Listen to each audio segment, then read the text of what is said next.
بسم اللہ الرحمن الرحیم۔ اب یوسف علیہ السلام کے قصے میں ہم دیکھ سکتے ہیں کہ ان کے 9 بھائی کچھ سامان لے کر دوبارہ مصر کی طرف جاتے ہیں، یہ سوچ کے کہ اس سامان کے بدلے میں ہمیں کچھ کھانا مل جائے گا، لیکن اس دفعہ غربت کی وجہ سے ان کے پاس زیادہ مال نہیں ہے۔ لہٰذا سورہ یوسف آیت 88 میں آپ دیکھ سکتے ہیں کہ جب وہ یوسف علیہ السلام کے پاس جاتے ہیں سامان لے کر، تو وہ بدلے میں یوسف علیہ السلام سے کچھ صدقہ مانگتے ہیں، یعنی وہ یوسف علیہ السلام سے یہ کہنا چاہ رہے ہیں کہ چاہے ہمارے پاس اس دفعہ زیادہ سامان نہیں ہے، لیکن پھر بھی اس کے بدلے میں ہمیں اتنا ہی کھانا دیں۔ لہٰذا یہاں پر آپ دیکھ سکتے ہیں کہ وہ بھائی جو اپنے آپ کو ایک بہت طاقتور اور بڑی جماعت سمجھتے تھے، ان کو بہت فخر تھا اپنے اوپر، اور وہ ہمیشہ یوسف علیہ السلام کو اپنے آپ سے کمتر سمجھتے تھے، جس کی وجہ سے انہیں غصہ آتا تھا جب بھی یعقوب علیہ السلام یوسف کو پیار یا اٹینشن دیتے تھے۔ وہی بھائی اب اتنے مجبور ہو گئے ہیں کہ وہ صدقہ مانگ رہے ہیں۔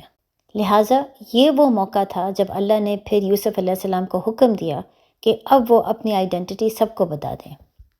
اس میں آپ یہ دیکھ سکتے ہیں کہ سب سے بڑے بھائی کے علاوہ جو باقی 9 بھائی ہیں، انہوں نے ابھی تک توبہ نہیں کیا ہوا تھا، چاہے اللہ نے ان کو اسی جگہ پہ کھڑا کیا جہاں پر وہ کئی سال پہلے تھے۔ انہوں نے باپ سے ایک وعدہ کیا تھا کہ وہ اپنے بھائی کا خیال رکھیں گے، اور وہ اس وعدے کے خلاف کیے، اور پھر انہوں نے اپنی آنکھوں سے دیکھا کہ ان کے باپ کو کتنی تکلیف پہنچی ہے، اسی طرح جس طرح باپ کو کئی سال پہلے بھی تکلیف پہنچی تھی جب بھائیوں نے یوسف علیہ السلام کی حفاظت نہیں کی۔ لیکن یہ تمام چیزیں دیکھنے کے باوجود، دوبارہ اس مقام پہ کھڑے ہونے کے باوجود، ان 9 بھائیوں نے توبہ نہیں کیا۔ وہ نہیں مانتے تھے کہ ان کے پچھلے فیصلے غلط ہے، وہ نہیں اپنے آپ کو گنہگار سمجھتے تھے، اور وہ نہ ہی یہ سوچتے تھے کہ اللہ شاید ان سے ناراض ہے۔ لیکن اب جب وہ بالکل زمین پہ آ گئے ہیں اور وہ اسی انسان سے صدقہ مانگ رہے ہیں جس انسان کی وہ عزت نہیں کرتے تھے، جس انسان کو وہ اپنے آپ سے کمتر سمجھتے تھے، تب ان کو سمجھ آئی کہ واقعی عزت صرف اللہ کے ہاتھ میں ہے۔ اور یہی چیز مزید سورہ یوسف آیت 90 میں اللہ سمجھاتے ہیں کہ اللہ صرف ان کی حفاظت کرتا ہے، اللہ صرف ان کو نوازتا ہے جو صبر دکھاتے ہیں، جو بار بار محنت اور جہاد کرتے ہیں، اور ہمیشہ اچھے اور نیک اعمال کرنے کی کوشش کرتے ہیں، بالکل ویسے ہی جیسے یوسف علیہ السلام کر رہے تھے۔ اس وقت ان 9 بھائیوں کو یہ احساس ہوا کہ وہ یوسف علیہ السلام کے سامنے کتنے چھوٹے ہیں۔ جس جماعت کی ان کو بہت زیادہ فخر تھی، وہ جماعت یوسف علیہ السلام کے سامنے اس وقت کچھ بھی نہیں ہے۔ اور صرف تب جب ان کو اس چیز کا احساس ہوا، اس وقت انہوں نے واقعی دل سے توبہ کیا۔ اس وقت ان کو واقعی یہ بات سمجھ آ گئی کہ چاہے ہماری جماعت بڑی ہے، چاہے ہم 10 بڑے طاقتور لوگ ہیں، لیکن اللہ کی نظر میں یوسف علیہ السلام ہم سے بہتر ہے۔ بلکہ اس کے ساتھ آپ قصے میں یہ بھی دیکھ سکتے ہیں کہ جیسے یوسف علیہ السلام اپنی آئیڈینٹی سب کو بتا دیتے ہیں، تو ان کے بھائی اس وقت اتنے شوق میں ہوتے ہیں کہ یوسف علیہ السلام کو اتنی بڑی پوزیشن کیسے مل گئی کہ وہ ڈائریکٹلی یوسف سے اس وقت معافی بھی نہیں مانگتے۔ ان کو صرف اس چیز کا احساس ہونا شروع ہو جاتا ہے کہ ہم کتنے غلط تھے، لیکن وہ منہ سے اس وقت معافی نہیں مانگتے کیونکہ وہ اتنے زیادہ شوق میں ہوتے ہیں۔ اور چاہے انہوں نے اس وقت ڈائریکٹلی یوسف سے معافی نہیں مانگی، یوسف علیہ السلام ایک نبی ہونے کے ناطے خود بخود اپنے بھائیوں کو معاف کر دیتے ہیں، اور ان کو یہ بھی ایشورٹی دے دیتے ہیں کہ انشاءاللہ اللہ بھی انہیں معاف کر دے گا۔ بلکہ اس کے ساتھ یوسف علیہ السلام ان کو یہ بھی بتا دیتے ہیں کہ آج کے بعد ان کے اوپر کسی چیز کا الزام نہیں ہوگا۔ اب یہ ہم سب کے لیے سمجھنا بہت اہم ہے۔ جب آپ کسی انسان کو معاف کرتے ہیں، کوئی بھی انسان جس نے آپ کو تکلیف دی ہو، تو معاف کرنے کا مطلب یہ ہے کہ اب آپ دوبارہ اس کو یاد نہیں کروا سکتے کہ اس نے آپ کے ساتھ کیا زیادتی کی، چاہے آپ کو تکلیف ہوتی ہو جب بھی آپ اس کو دیکھتے ہیں، چاہے آپ کو تکلیف ہوتی ہو جب بھی آپ اس انسیڈنٹ کو یاد کرتے ہیں، لیکن آپ اس کے سامنے دوبارہ اس چیز کا ذکر نہیں کر سکتے۔ اور ظاہر ہے اللہ جانتے ہیں کہ یہ کسی کے لیے بھی بہت مشکل ہوگا، اسی لیے جو انسان کسی کو معاف کرتا ہے اس کو بہت اجر ملتا ہے۔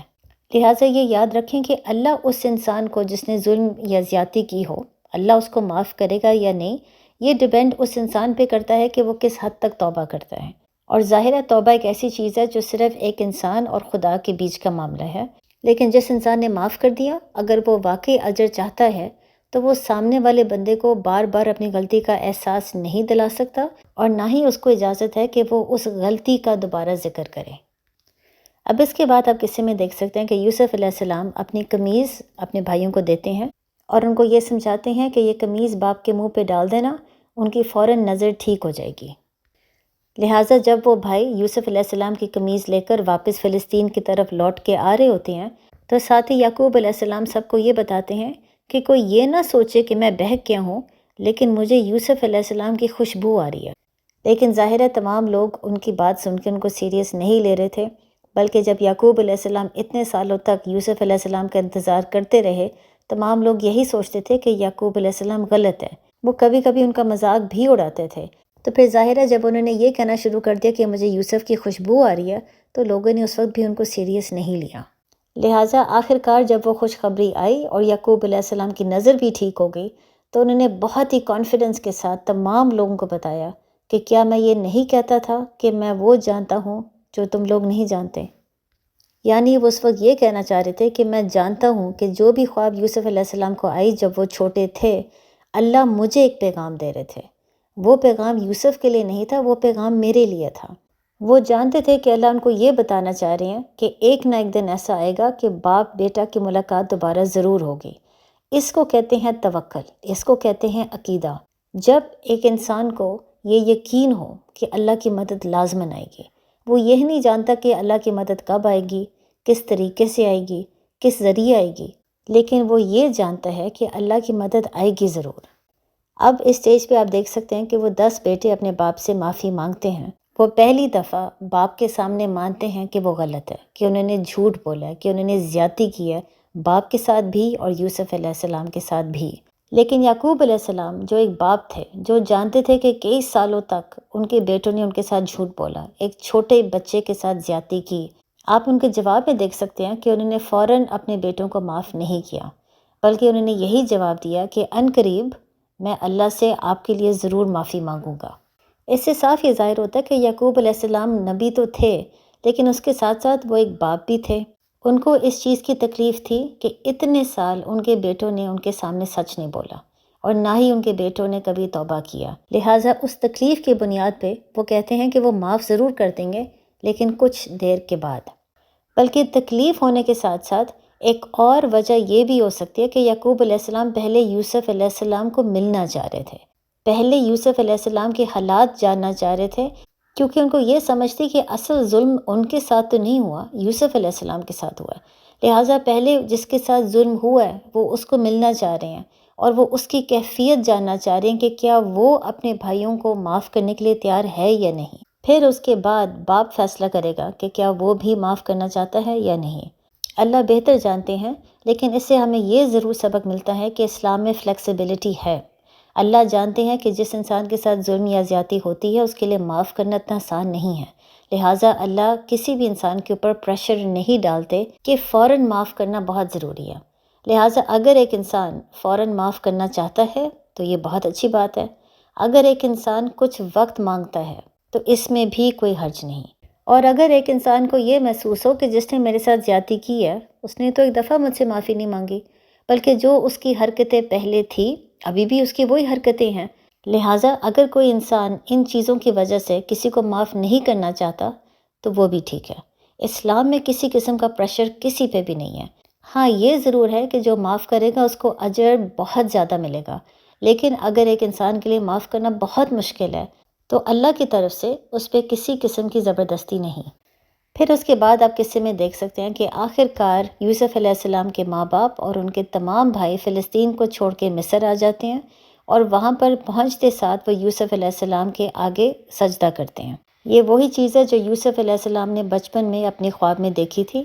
بلکہ اس میں ہم یہ بھی کہہ سکتے ہیں کہ اگر تمام لوگ یوسف علیہ السلام کے آگے سجدہ کر رہے ہیں اور یعقوب علیہ السلام جو ایک نبی ہیں وہ بھی یوسف علیہ السلام کے سامنے سجدہ کر رہے ہیں، تو شاید اس کا یہ بھی مطلب ہو سکتا ہے کہ یوسف علیہ السلام صرف ایک نبی نہیں تھے، بلکہ نبی کے ساتھ ساتھ ایک رسول بھی تھے۔ یعنی سارے لوگوں کا سجدہ کرنے کا یہ مطلب ہے کہ اب نیا لیڈر یوسف علیہ السلام ہوگا، ان کی شریعت، ان کی سنت کو فالو کرنا بہت ضروری ہے۔ یہ بلکہ ہمیں قرآن میں سورہ آل عمران آیت 81 میں بھی ہم دیکھ سکتے ہیں کہ نیچے دنیا میں آنے سے پہلے اللہ نے تمام نبیوں سے ایک عہد لیا تھا ارواح میں، اور اس عہد کے مطابق ان کو یہ کہا گیا تھا کہ اگر ان کی زندگی میں کوئی بھی رسول آتا ہے تو انہوں نے اس وقت تمام اپنی سپورٹ اس رسول کو دینا ہے، اس رسول کی اطاعت کرنا بہت ضروری ہے، اور تمام نبیوں نے یہ عہد اللہ سے لیا تھا۔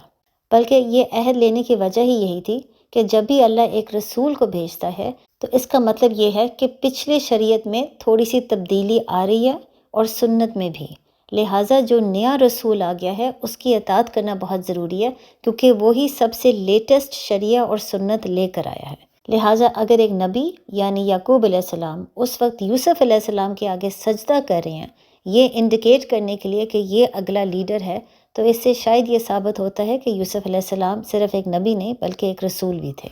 اللہ بہتر جانتے ہیں، لیکن پھر آخر میں آپ دیکھ سکتے ہیں کہ جو سب سے خوبصورت بات ہے وہ یہ ہے کہ سجدے کے بعد جب یوسف علیہ السلام اپنے باپ کے ساتھ اکیلے میں بات کرتے ہیں تو وہ تمام اس وقت اللہ کی مہربانی اور اللہ کی رحمت کا ذکر کرتے ہیں۔ ایک دفعہ بھی وہ کمپلین نہیں کرتے، شکایت نہیں کرتے کہ ان کی زندگی کتنی مشکل تھی، ان کے بھائیوں نے ان کو کتنا دھوکہ دیا، وہ کتنے اکیلے تھے، بلکہ ان کو ہر امتحان میں اللہ کی حکمت، اللہ کی رحمت نظر آتی ہے۔ یہ بلکہ ایک مومن کا مائنڈ سیٹ ہونا چاہیے کہ جب بھی وہ اپنے پچھلے مشکلات کی طرف غور و فکر کرے تو اس کو صرف اللہ کی رحمت اور اللہ کی حکمت نظر آئے، اس حد تک کہ وہ مزید پازیٹیو ہونا شروع ہو جائے۔ اسی لیے آپ یہ دیکھ سکتے ہیں کہ یوسف علیہ السلام جب باپ سے بات کرتے ہیں تو وہ اللہ کا شکر ادا کر رہے ہوتے ہیں اس بات پہ کہ اللہ نے ان کو جیل سے نکالا۔ وہ اس بات پہ فوکس نہیں کر رہے ہوتے کہ وہی خدا نے ان کو اتنے سالوں کے لیے جیل میں رکھا۔ پھر اس کے بعد وہ اللہ کا شکر ادا کرتے ہیں کہ اللہ نے ان کے ماں باپ اور ان کے بھائیوں کو فلسطین سے نکال کے مصر میں آنے کی اجازت دی۔ وہ اس بات پہ فوکس نہیں کرتے کہ ان بھائیوں کی ظلم کی وجہ سے ان کے اور ان کے باپ کے بیچ میں اتنے سالوں کی سپریشن رہی۔ پھر اس کے بعد وہ اللہ کا اس بات پر بھی شکر ادا کرتے ہیں کہ ان کے اور ان کے بھائیوں کے بیچ میں دوبارہ سے محبت اللہ نے ڈال دی ہے، حالانکہ وہ اس چیز کی شکایت نہیں کرتے کہ یہ وہی بھائی ہیں جنہوں نے ان کے ساتھ دھوکہ کیا اور اللہ نے اس کی اجازت دی۔ اس کے ساتھ ساتھ وہ اللہ کا شکر ادا کرتے ہیں کہ اللہ نے ان کو خوابوں کی تعبیر دی، ان کو طاقت دی، ان کو اتنی پاور دی مصر میں، اور ان کی ہمیشہ حفاظت کی۔ لہٰذا یہ ہوتا ہے ایک سچا مومن کہ جب وہ اپنے پچھلے مشکلات، اپنے چیلنجز کے بارے میں سوچتا ہے تو اس کا دل سخت نہیں ہو جاتا، اس کے اندر غصہ اور فرسٹریشن نہیں آتا، بلکہ اس کا دل مزید نرم ہو جاتا ہے، اس کے دل میں مزید اللہ کی محبت آ جاتی ہے، کیونکہ اس کو اپنی ہر مشکل میں، ہر چیلنج میں اللہ کی محبت، اللہ کی حکمت، اللہ کی حفاظت نظر آتی ہے۔ پھر ایسا انسان دل سے اللہ کا شکر ادا کرتا ہے اور دل سے اللہ سے محبت کرتا ہے۔ السلام علیکم۔